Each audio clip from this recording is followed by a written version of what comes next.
Tēnā koutou. In today's video, we're going to look at asking why using he aha ai. We're also going to look at how to answer a he aha ai question with the word nā te mea. So the structure of a he aha ai question goes he aha plus the subject plus e action ai.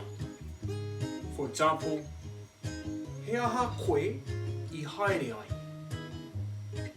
Or another example, he aha ia I tangi ai. Iraka. Kei te haere au ki te toa. He aha ai. A te mea kua pau te miraka. Tā pāringa.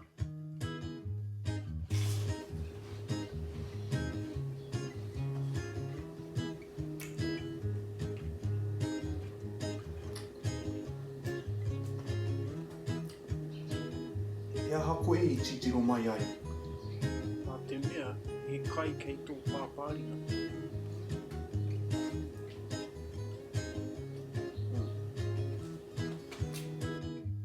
Koti.